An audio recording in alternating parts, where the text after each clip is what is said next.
Hallo, jetzt Pisskäf da drinnen, Frauenle.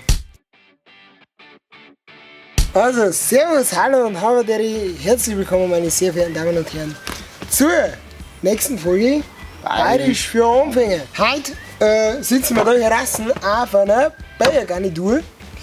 Das hat folgenden Grund: wir wollen Ihnen natürlich auch die Grundlagen, die Grundmanifeste des Bayerischen beibringen. Und da bin ich letztes Mal am Heimatfest in Waldurn, auf dem es übrigens sehr schön war, draufgekommen, wir könnten Ihnen mal erklären, Bayergarnitur, bei, was und warum überhaupt. Das hier ist eine vollständige Bierzeltgarnitur. Der ist jetzt schon ziemlich, ranzert, kann man sagen. Ich kriege demnächst einen ein, aber der tut es auch. Der ist quasi, wer sowas noch gar nicht gesehen hat, zum Zusammenlegen. Das präsentieren der Reis und ich jetzt einmal. Da haben wir mal die Bank von Reis da auf. Auf so einer Bayergarnitur haben wir einen Fuß, der ist so gewinkelt. Haben wir da so einen Schnapper. Dann ist das ganze Ding zusammengelegt.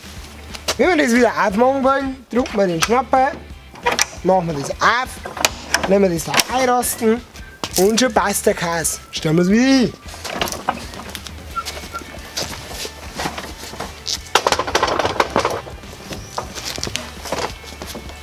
So lässt sich diese Bayergarnitur sehr leicht und platzsparend verstauen. Also so eine Garnitur, die hat im Normalfall... Das hören wir alles. Wir haben zwei Leute hinter der Kamera, die haben es nicht ganz geschnallt, dass das Fest eigentlich schon vorbei ist. Wir backen es gerade gar nicht mehr. Apropos, gar nicht mehr backen. Wir backen jetzt den Bank da und schauen mal, was die für Maße haben. So eine Bank hat im Normalfall die Maße 50 auf 2,20 Meter. Halt, stopp, das ist ja Tisch und kein Bank. Ja. Also der Tisch hat die Maße 50 auf 2,20. Die Bank dazu natürlich 25, dass zwei Bänke nebeneinander wieder genau die Breiten von einem Tisch ergeben. Alles was Britta ist keine normale Bierzeltgarnitur, sondern irgend so, was ich im Baumarkt kaufe und nichts von der Brauerei ist. Der ist von der Brauerei, also dieses Maß. Findet sich auf jedem Festel, nach hinten angestückelt, irgendwie zusammengestellt. Jetzt kommen wir dazu, wie verhalte ich mich auf so einer Biergarnitur. Im Normalfall hockt jetzt da, weil der Reis und ich, ist das so, er kann nicht immer Auto fahren. Super, servus. Gut ist. So, jetzt, wenn die Stimmung doch ein bisschen nach oben geht, dann kann das sein, dass der Reis und ich denken, jetzt müssen wir rauf auf die Bank. Ich will auf die Bank. Müssen wir rauf auf die Bank. Dann geht's schon los. Dann gibt es eine Regel. Wenn ich auf die Bank gehe, hockt die mal nochmal hin, dass man sieht. Wenn ich aus der sitzenden Position auf die Bank gehe, halte ich mich nicht am Tisch fest. Sollte jemand anders sein Maus da stehen haben und der Festzeltboden ist meistens ein bisschen wackelig, dann rammt der nämlich der Maus noch der andere noch. Wenn ich auf die Bank gehe, so wie das meine Nebenmann, dann halte ich mich da fest, wenn das so brackel ist, weil der Reis ist, ist eh super. Machen wir nicht drauf aufschauen, wenn man am Ende von der Bank sitzt und das sind lauter Arschlöcher, dann stehen die alle auf und die Bank kippt auf. Und dann Machen wir jetzt mal. und der Reis schüttet wieder was von der Masse aus. Oh Mann. Also auf die Bank. Jetzt stehen wir ganz herum, dann machen wir das im Festzelt normalerweise so, zum Takt der Musik. Und dann wird irgendwann der Zeitpunkt kommen, dass ein Prosit kommt. Dann kommt ein Prosit, dann, so wird es gleich mal falsch nehmen, nehmen wir das Gregel so, stellst so an, muss aber dann eigentlich umgreifen, das sollte man im Sitzen auch machen, und so wird getrunken. So angestoßen, so getrunken. Dann haben wir getrunken. Tate, Schmeckt's Reis? Aufschlag. Jetzt denke ich mir die ganze Zeit, und die Bucken will ich nicht, weil ich habe einen Durst, ich will immer wieder trinken. Jetzt kann ich es halten. So, ziemlich unbequem. Ansitz. So geht es auch irgendwann auf die Hände. Es gibt zwei Möglichkeiten. Einmal, der was hängen lässt. Das heißt, ich greife da in den Griff von dem Gregel ein und da mein Daumen oben ums Gregel um mich. Dann kann ich das Gregel so halten. Ich komme mal zur Kamera. So in ungefähr. Variante Nummer 2. Im Bierzelt habe ich auch Lederhosen an.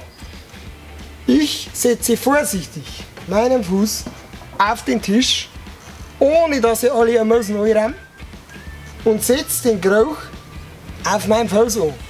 Halten ihn aber trotzdem nur, weil der wird da nicht halten. Dann kann ich immer wieder anstoßen, trinken. Prost, Reis. Arschloch. Und da ist ja aber gleich der Pinker. Also auf dem Festel muss mindestens ein Bänk drauf gehen. Kommen wir zur nächsten Variante. Mal angenommen, in dem Festzelt kocht die Stimmung wie Sau und die Musikkapelle entscheidet sich dazu, das Bobfahrerlied zu spielen. Gibt es zwei Möglichkeiten. Variante 1. Man baut einen Bob, sprich alle Personen nehmen ihr Fäuste so, hocken sie hintereinander und dann, ihr werdet das Lied kennen, Rechtskurve, Linkskurve, hinten, zurück, auf die Hoche. Oder wir treiben das ganze Ding weiter. Wir nehmen eine Bank, stellen es an den Tisch und machen dann da einen Bob. Weil das eh viel cooler ist, aber wenn es die anhaut, bist halt der Arsch. Das war der Bob auf der Biergarnitur. Weil wir sind die Männer mit einem harten Job. Oder mit dem Bob. Richtig. Nach dem Lied wird das alles wieder zurückgebaut und dann geht es weiter. Da man so Biergarnituren ja nicht mehr jetzt im Bierzelt hat, sondern teilweise auch welche zu mir daheim, kommen natürlich auch Situationen, weil jetzt wir schieren Lagerfeuer oder was und sagen wir es ehrlich, auch wenn so eine Biergarnitur was ganz was Schönes ist, irgendwann geht es ins Kreuz, weil du kannst dich nicht ans Öl rein und dann ist es halt blöd. Und da gibt es jetzt, ja, der denkt da nicht raus. Und da gibt es jetzt eine Variante, wenn man eine Biergarnitur umbauen kann, damit es sehr entspannt wird zum Sitzen. Und da zeige ich der Reisen lieber zu machen. Ali. Die erste Bank mit ausgeklapptem Fels so her. Die zweite Bank zusammengeklappterweise auf die Beine der ersten Bank und zum krönenden Abschluss der Tisch mit ausgeklappten Füßen da hinten rein. Probiert es mal aus. Das ist echt entspannt. Gerade am Lagerfeuer, super Sache. Und vor allem, man braucht keinen Tisch, weil Getränke immer in Greifreichweite. Ja, das war's mit der heutigen Folge Bayerisch für Anfänger. Wir hoffen, euch hat's gefallen. Der Reis hat wieder in die Kamera geschaut, bei euch katzelt ins Blitz. Ali, wir machen. Schaut mal vorbei auf Snapchat und Instagram und Facebook. Alle Sachen nebenbei. Wir haben ein paar Leute so Vorschläge für so Merchandise-Gestaltung geschickt. Das ist der einzige Nachteil von dieser Varianten. Drücken die rutscht immer weg, den man irgendwo im Baum fahren kann, aber das schafft sie schon. Wenn jemand von euch jetzt sau kreativ ist und sagt, hey, so kann man ein T-Shirt für einen Blogger oder Reis oder insgesamt für den Kanal machen, dann schickt mir das, wir schauen sie die alle einmal an und schauen mal, weil wir, glaube ich, irgendwann demnächst einmal irgendwas, ich sag mal, auf den Markt bringen wollen. Die zwei Personen haben noch nicht geschnallt und das Fest schon um ist. Ich bin jetzt auch glücklich, dass sie die um ist. Und wir sehen uns beim nächsten Mal, wenn Sie da das Bayerisch für Anfänger haben. Der Ersatzfreunde, bis zum nächsten Mal. Servus! Servus!